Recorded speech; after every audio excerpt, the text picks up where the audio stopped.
Hello everyone, welcome to Dronacharya IAS, and today we are going to discuss some of the very important current affairs from the Hindu newspaper.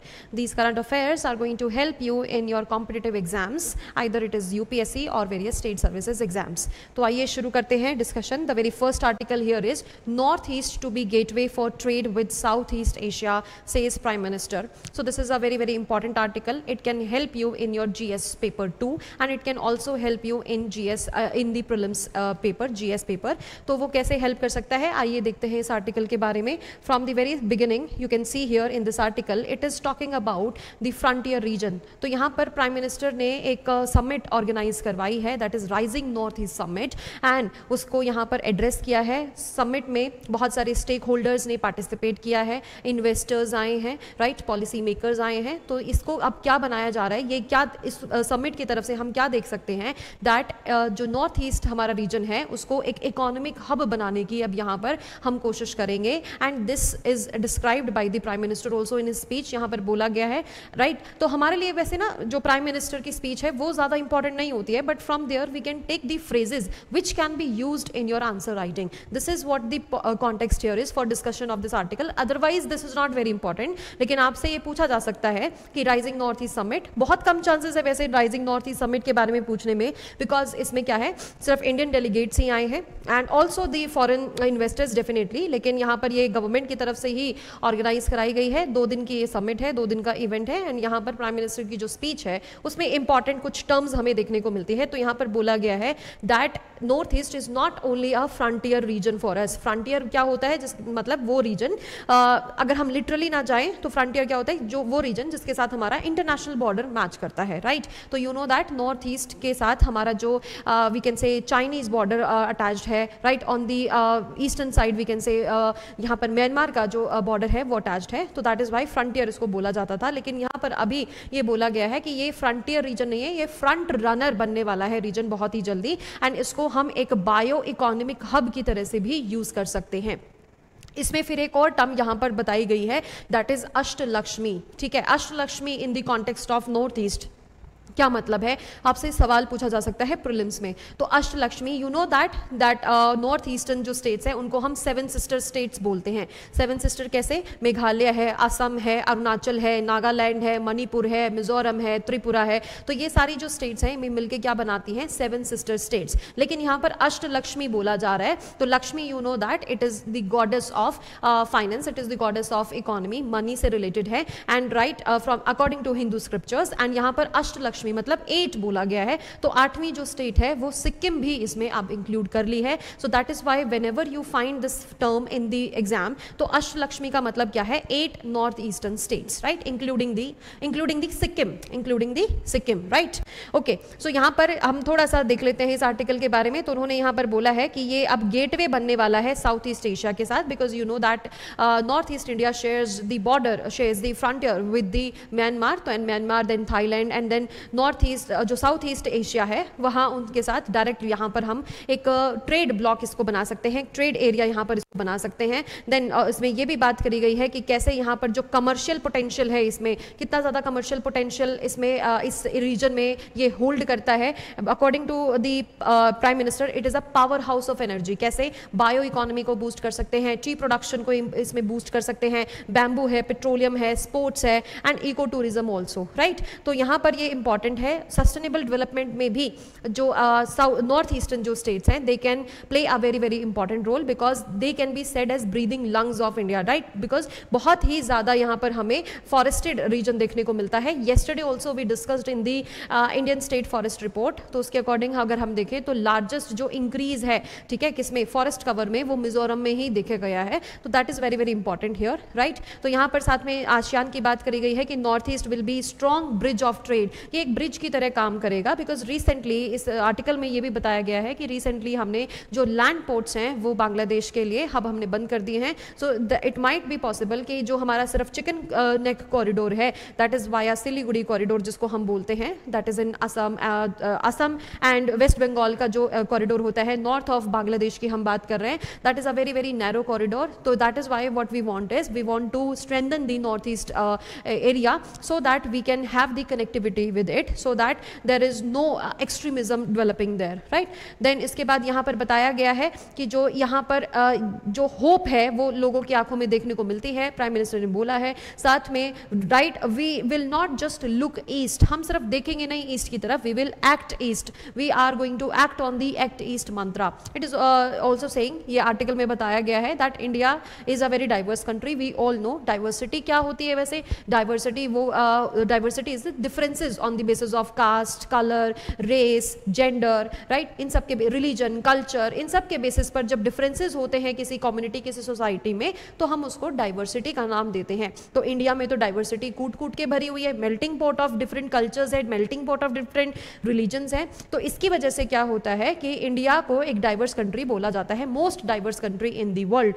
तो अगर हम India के reason की भी बात करें तो यहाँ बोला गया है that north east is the most diverse region of the diverse country. तो ये जो लाइन्स हैं, these are going to help you in beautifying your answer, in making your answer very very beautiful, right. तो इस तरीके के जो articles हैं ये आपको इसमें हेल्प करते हैं।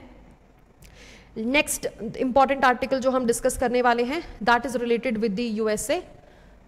Just a second, yes, so this article is also important. We have discussed this topic in very detail in April month. तो यहाँ पर बोला गया है Trump threatens EU with 50% tariff in fresh trade showdown. तो this is important. तो यहाँ पर EU 27 मेंबर एक जो ब्लॉक है, नेशन ब्लॉक है, 27 इसमें नेशंस इंक्लूडेड हैं, तो इकोनॉमिक ब्लॉक की तरह से इसको देखा जाता है। सो ट्रम्प, यू नो दैट अप्रैल में क्या हुआ था कि जो ट्रम्प एडमिनिस्ट्रेशन है उन्होंने लैश आउट किया था एंटायर वर्ल्ड के ऊपर अपनी टैरिफ हाइक्स को लेकर, राइट। देन उसके बाद बहुत ही जल्द एक 90 डे का रिस्पाइट पीरियड लिया था एंड उसमें बोला था कि हम डिफरेंट नेशंस के साथ, we are welcoming different nations कि जो भी हमारे साथ बायलैटरल टॉक्स होल्ड करना चाहेंगे हम उनके साथ बातचीत करेंगे। बातचीत करने के बाद एक हम कंसेंसस पर आएंगे एंड उसके बाद हम देखेंगे किसके लिए कितना यहाँ पर टैरिफ राइज करना है। लेकिन यहाँ पर चाइना का एक सबसे डिफरेंट एग्जाम्पल हमें देखने को मिला था कि चाइना की तरफ से रिटालिएशन आया था। जिस कंट्री ने रिटालिएट किया है उस कंट्री पे फिर से अब यूएसए ने भी रिटालिएट किया था। But recently we saw that USA and China के बीच में एक जो बातचीत है वो हुई है, बायलैटरल टॉक्स हुई हैं एंड उसकी वजह से जो टैरिफ है उनको कम कर दिया गया है। रिसेंटली हमने वो डिस्कस किया था। लेकिन अब जो न्यूज़ में है वो चाइना नहीं है, यूएस चाइना ट्रेड वॉर नहीं है। अब यहाँ पर आता है कॉन्टेक्स्ट में यूरोपियन यूनियन। तो European union is a very large trading partner for USA, but still USA की तरफ से ये कहना है कि हमारे साथ कोई बातचीत हो ही नहीं रही है। जो स्पोक्स पर्सन है यूरोपियन यूनियन के या कोई लीडर है उनसे हमारी बात ही नहीं हो रही है। So that is why we are considering it that they want this retaliation and they want कि हमारा जो टैरिफ है वो बढ़ाया जाए। So that is why USA की तरफ से बोला गया है कि हम अपना जो टैरिफ है वो 50% तक बढ़ा रहे हैं on the EU imported goods. जो भी यूरोपियन यूनियन नेशन से जो भी गुड्स आएंगे यूएसए में उनके ऊपर 50% इंक्रीज्ड टैरिफ लगेगा। फिलहाल जो बेस लाइन है दैट इज 10%, लेकिन अब क्या होगा 50% उनके ऊपर बढ़ा दिया है। लेकिन यहाँ पर जो ईयू के स्पोक्स पर्सन उन्होंने बोला था कि नहीं हमारी तो अभी बातचीत होनी है, we are suppose to talk and we will be talking over the issues, we have no apprehensions regarding this talk. तो हम नहीं चाह रहे कि हम इसमें बात ना करें and we want to resolve such issues, ये यहाँ पर बोला गया है। सेकेंड जो इसमें इशू आ रहा है that is related to the Apple, right. Apple iPhone सबको पता है। तो यहाँ पर बोला गया है एप्पल को एक तरीके से हम ये कह सकते हैं धमकी सी दी गई है कि अगर यहाँ पर एप्पल ने प्रोडक्शन इंडिया में किया तो उसके ऊपर यहाँ पर टैरिफ बढ़ा दिया जाएगा, 25% टैरिफ ऑन आईफोन इंपोर्ट्स। अगर वो जो जो प्रोडक्ट यहाँ पर बनाया जाएगा, इंडिया में मैन्युफैक्चर किया जाएगा एप्पल प्रोडक्ट, अगर वो वहाँ पर इंपोर्ट होके गया यूएसए में एक्सपोर्ट, यहाँ इंडिया से एक्सपोर्ट होके गया, तो बेशक ये यूएस बेस्ड कंपनी है एप्पल, लेकिन उसका जो स्टेशन है वो जो उसका सेंटर है वो कहीं भी हो सकता है, मैन्युफैक्चरिंग हब तो कहीं भी हो सकते हैं। सो दैट इज वाई एप्पल क्या सोच रहा था कि वो यहाँ पर इंडिया में क्या बनाए, अपना एक मैन्युफैक्चरिंग हब बनाए, राइट। तो यहाँ से जो प्रोडक्ट्स बनेंगे ज़रूरी नहीं है कि वो सिर्फ यहाँ पर इसी मार्केट में वो कंज्यूम हो, इट इज़ पॉसिबल कि वो यहाँ से एक्सपोर्ट करें कहाँ पर, अमेरिका में। तो उन्होंने बोला कि अगर आपने वहाँ पर मैन्युफैक्चरिंग करी और इंडिया मैन्युफैक्चरिंग मैन्युफैक्चर्ड गुड्स, अगर एप्पल के गुड्स अगर यूएसए में इंपोर्ट होके आए तो उसके ऊपर क्या लगेगा, 25% टैरिफ हम बढ़ा देंगे। ऑलरेडी जो इंपोर्ट पे जो इंडिया की तरफ से जो लगेगा वो लगेगा, लेकिन उसके ऊपर हम स्पेशली एप्पल के ऊपर यहाँ पर बोला गया है 25% टैरिफ हम इंक्रीज कर देंगे। सो ये जो आपकी इंटरनेशनल जो पॉलिसीज़ हैं उसके ऊपर डेफिनेटली ये इम्पैक्ट डालने वाला है। तो यहाँ पर यूएसए नहीं चाहता है कि जो एप्पल कंपनी है वो इंडिया में अपना एक प्रोडक्शन हब खोले, यहाँ से ये साफ पता चल रहा है। ठीक है, आइए चलते हैं नेक्स्ट आर्टिकल की तरफ। Just a second.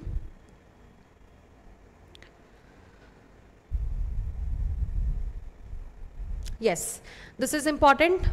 We have discussed it earlier also. This article is regarding the caste census. Caste census is a moral obligation of the Indian democracy, says Khadge. This article as such is not important, but what is important here is caste census. बहुत ज़्यादा news में रहा है, तो एक बार हम फिर से इसको रिवाइज कर लेते हैं। कास्ट सेंसस की जब हम बात करते हैं तो उसमें हमें सबसे पहले पता होना चाहिए सेंसस क्या होता है। Census is the counting of the population. Simply अगर हम रखें तो सेंसस क्या होता है, counting of the population and analysing the demography of the country, right, कि सेक्स रेशो क्या है, बर्थ रेट क्या है, डेथ रेट क्या है, टोटल फर्टिलिटी रेट क्या है, मेटरनल मोर्टेलिटी रेट क्या है, जितने भी वेरियस इंडिकेटर्स होते हैं उनके बारे में जानना, it helps to know about the population and the structure of the population which is known as demography, right. तो सेंसस इसमें हेल्प करता है। सबसे पहली बार जब हम बात करें तो 1881 में ऑफिशियली पहली बार इंडिया में सेंसस कंडक्ट कराया गया था, एंड उसके बाद ये लगातार हम ये कह सकते हैं होता ही आया है। हर 10 साल डेसिनियल बन चुकी है ये प्रैक्टिस, एंड हर 10 साल में होता ही आया था। तो लेकिन अब की बार देखने को मिला है because of the Covid, Covid जो पेंडेमिक अभी हिट किया था पूरे वर्ल्ड को, उसकी वजह से जो 2020 एंड 2021 के बीच में जो ये सेंसस एक्सरसाइज होनी थी उसको अब डिले कर दिया है, एंड इट इज़ होप्ड कि अगले साल हमें एक डिजिटल सेंसस होता हुआ देखने को मिले इंडिया में। That will be the first ever digital census. लेकिन यहां पर जो वर्ड है that is caste census. Caste census का मतलब क्या है, you want to know about the structure of the caste at present time in India, and you want to know that what all the whosoever whichever caste they are belonging to, कितना उनको हम क्या कर सकते हैं, benefit पहुंचा पा रहे हैं, एंड कौन अभी भी socially and educationally and socially and economically backward stage पर है, एंड कितना ज़्यादा वहाँ पर पॉलिसी मेकिंग हमें चाहिए है। So that is why the structure of the caste census is very very important. Structure of the caste counting is very very important, right. इससे पहले क्या कास्ट सेंसस हुआ है इंडिया में? येस, 1931 में कास्ट सेंसस कंडक्ट कराया गया था। उसमें एक बहुत इंपॉर्टेंट कमीशन का नाम आता है हटन कमीशन, जिन्होंने अनटचेबल्स को एक आउटकास्ट ग्रुप में रख दिया था।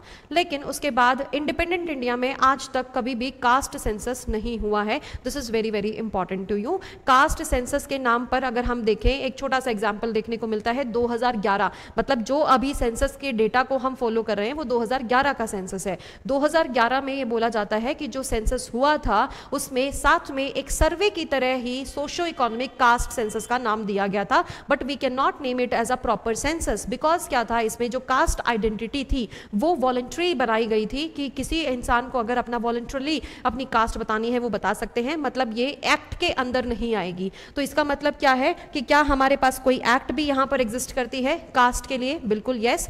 19 caste census of India, census of India act 1948 ये स्टैट्यूट बनाया गया है। इसके तहत लीगली फ्रेमवर्क दिया गया सेंसस को कि हमेशा एक सेंसस करवाया जाएगा इंडिया में। लेकिन यहाँ पर इंपॉर्टेंट पॉइंट नोट करने वाला क्या है कि कहीं पर भी ये नहीं बोला गया है कि जो सेंसस होना है वो हर 10 साल में होना है, and that is why it was very very easy to delay it. Although yes pandemic situation है, वैसे भी वो डिले होना ही था, बट इन केस अगर सरकार ना भी चाहे तो वो डिले कर सकती है, लेकिन सेंसस होना बहुत जरूरी है। यहाँ पर यही बोला गया है सेंसस ऑफ इंडिया एक्ट 1948 के तहत लीगल फ्रेमवर्क देने के लिए, राइट। सेंसस कराता कौन है?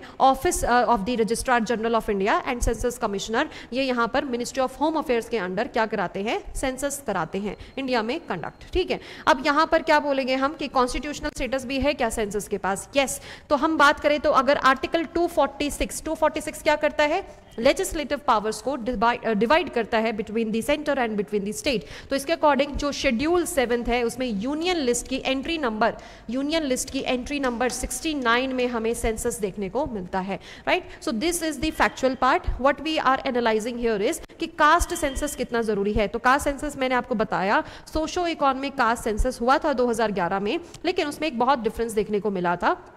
अगर आप देखें जो 1931 का सेंसस था उस समय पर लगभग 4000 कास्ट पता चली थी, लेकिन ऐसा क्या हुआ इतने सालों में कि 2011 में क्या हुआ कि लाखों में कास्ट का नाम आया है, लगभग 4 लाख कास्ट का नाम हमें देखने को मिला। तो ये इसमें पता चला कि बिकॉज अनऑफिशियली ये डाटा कलेक्ट किया गया था, तो बहुत सारे लोगों ने अपनी आइडेंटिटी रिवील ना करने के लिए अपने सरनेम्स को कास्ट बना दिया है, राइट। तो ये सब क्लासिफिकेशन ऑफ कास्ट होती जा रही है with the span of time. Now people are considering their surname also as the caste, right. ये हमने पिछले आर्टिकल में डिस्कस भी किया था। तो यहां पर बोल रहे हैं कि कास्ट सेंसस अब बहुत जरूरी है।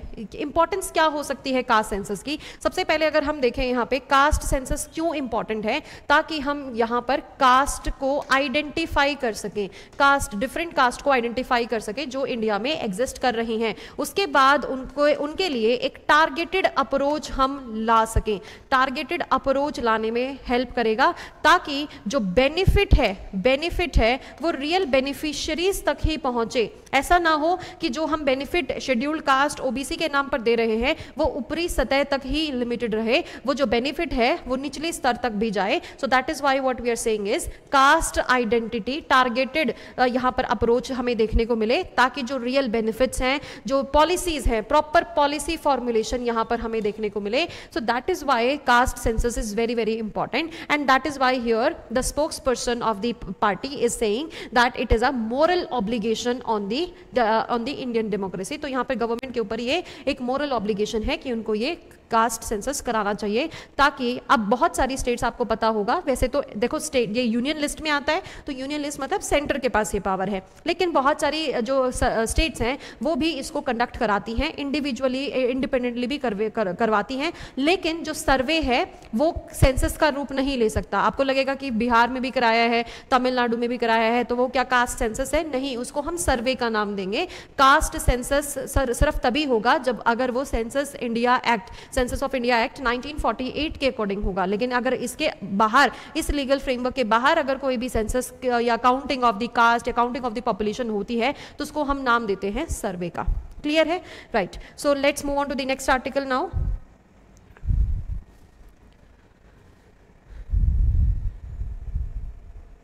राइट, यहाँ पर ये आर्टिकल भी इंपॉर्टेंट है आपके लिए। एज ऑफ नाउ दिस इस आर्टिकल में बहुत ज़्यादा डिटेल बताया हुआ है। एक ही इशू यहाँ पर डिस्कस किया गया है, research scholar subset over DST department of science and technology delay in the release of stipend. क्या यहाँ पर बात कर रहे हैं? ये बोल रहे हैं कि जो रिसर्चर्स को रिसर्च करने के लिए स्टाइपेंड दिया जाता है, मतलब एक फाइनेंशियल असिस्टेंस दी जाती है, वो लगभग 7-8 महीनों से डिले चल रही है। किसी किसी केस में तो 1-1 साल हो जाता है उनके पास फंड। मतलब क्या है कि उनके लिए कोई मोटिवेशन ही नहीं बचा है, उनके जो पॉकेट्स हैं वो बिल्कुल खाली हैं। सो इसकी वजह से एक कंसेप्ट देखने को मिल सकता है ब्रेन ड्रेन का। ठीक है, ब्रेन ड्रेन क्या होता है कि व्हेन द रिसर्चर्स और एनी ऑफ द जो सेक्शन ऑफ पॉपुलेशन है, they are not satisfied with the current scenario of the government, तो वो क्या करते हैं, वो दूसरे देशों में जाके काम करते हैं। स्किल्ड पर्सन की हम बात कर रहे हैं। जब स्किल्ड पर्सन्स हैं या रिसर्चर्स हैं या साइंटिस्ट हैं, जब इंडिया में काम करने की बजाय वो कहाँ चले जाते हैं, बाहर देशों में चले जाते हैं, वहाँ रिसर्च करते हैं, वहाँ डॉक्टर बनते हैं। तो इसको हम एक टर्म देते हैं ब्रेन ड्रेन, कि हमारा जो ब्रेन है, इंडिया का जो ब्रेन है, स्किल्ड ब्रेन है, that is draining away and that is draining away to the other nation. ऐसा नहीं है कि वो काम नहीं करे, वो वहां जाके उनको बेनिफिट दे रहे हैं। सो दैट इज व्हाई ये जो कंसेप्ट है यहाँ पर बताया गया है कि जो रिसर्च स्कॉलर्स का जो स्टाइपेंड है या स्कॉलरशिप है या फेलोशिप है, जो भी आपने भरना है, डिपार्टमेंट ऑफ साइंस टेक्नोलॉजी के वो बोल रहे हैं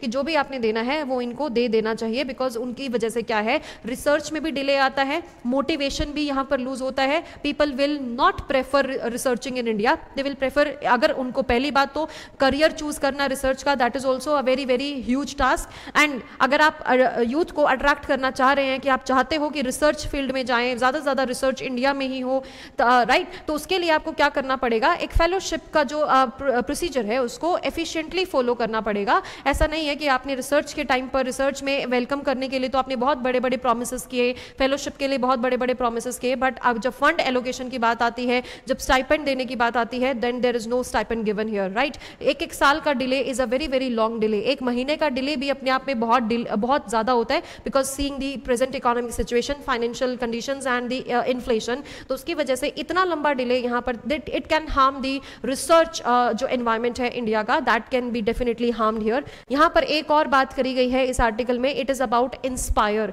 राइट। इंस्पायर मतलब क्या है, ये इंस्पायर क्या है, innovation for the in the science pursuit, right, for innovation research, right. तो जो इंस्पायर है ये क्या है, एक स्कॉलरशिप प्रोग्राम है। स्कॉलरशिप प्रोग्राम की जब हम बात करें यहाँ पर, तो इसके कई, ये किसने चालू किया है, ये डिपार्टमेंट ऑफ साइंस टेक्नोलॉजी ने ही इसको स्पॉन्सर किया है, वो ही यहाँ पर क्या है, इसमें फंड एलोकेट करते हैं। इसका ऑब्जेक्टिव यही है, to encourage the youth, to attract the young talent of India, young brains of India, to opt for the research programmes. तो इसमें बहुत सारे सेक्शंस दिए गए हैं। क्लास 10th के जो स्टूडेंट्स हैं, मतलब आप ऐसे कह सकते हैं टॉप 1% स्टूडेंट्स, एंड टारगेट जो नंबर यहाँ पर रखा जाता है वो लगभग 50,000 का है, कि जो 10th क्लास जिसमें हाईएस्ट बोर्ड के मार्क्स आए हैं 10th क्लास में, टॉप 1% जो बच्चे होते हैं उनको टारगेट करना एंड उनको फ्री इंटर्नशिप दिलाना। देन उसके बाद दूसरा यहाँ पर हमें देखने को मिलता है अबाउट दी क्लास 12th। तो क्लास 12th में हमें देखने को मिलता है कि जो 12th बोर्ड में या जिन्होंने IIT JEE को क्रैक किया है उनको यहाँ पर क्या दिया जाता है, इंटर्नशिप के प्रोग्राम में यहाँ पर इंक्लूड किया जाता है, इन्वॉल्व किया जाता है। लगभग 12,000 बच्चों को यहाँ पे टारगेट किया जा रहा है। देन उसके बाद हम यहाँ पर देख रहे हैं अबाउट दी जो फेलोशिप प्रोग्राम है and then PhD fellowship programme है। तो इनमें क्या है, जैसे फेलोशिप में MSc के स्टूडेंट्स हैं जिन्होंने मास्टर्स करी हुई है, एज ग्रुप रखा गया है यहाँ पे 22 to 27, राइट। तो ऐसे जो डिफरेंट जो एज ग्रुप हैं, डिफरेंट जो फील्ड्स में काम कर रहे हैं, पढ़ रहे हैं, साइंस के फील्ड में स्पेशली, तो उनको यहाँ पर मोटिवेट किया जा रहा है इन फेलोशिप प्रोग्राम से। आपने मोटिवेट किया, आपने उनको वेलकम किया, but the fund allocation has not been done here, so that might discourage the next youth, next generation that is coming up, right? They might go for the research career in other countries, or they might opt out of the research career. So this is a loss for India, right? So this should be tackled here properly. Then इसके बाद एक important यहाँ पर हमें article देखने को मिलता है, that is, just a second.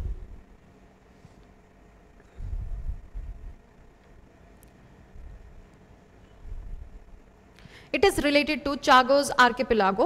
तो दिस सबसे पहले तो आपको पता होना चाहिए चागोज आर्किपेलागो क्या है। This is a group of islands, right, and it is located in Indian ocean. तो आपसे ये मैप बेस्ड क्वेश्चन बहुत बार UPSC पूछता है, पेयर फॉर्म में पूछता है, डायरेक्टली पूछता है कि रिसेंटली सीन इन न्यूज़ ये कौन से ओशन में है, ये कहाँ है, आपको लोकेशन बेस्ड क्वेश्चन देखने को मिल जाते हैं। तो वी टॉक अबाउट चागोज आर्किपेलागो, तो ये इंडियन ओशन में एक ग्रुप ऑफ आइलैंड्स हैं। अगर हम इसकी लोकेशन की बात करें तो ये लगभग 500 किलोमीटर साउथ ऑफ मालदीव्स है, राइट। इंडिया के साउथ में है मालदीव्स एंड उसके भी साउथ में क्या एग्जिस्ट करते हैं, चागोज आर्किपेलागो।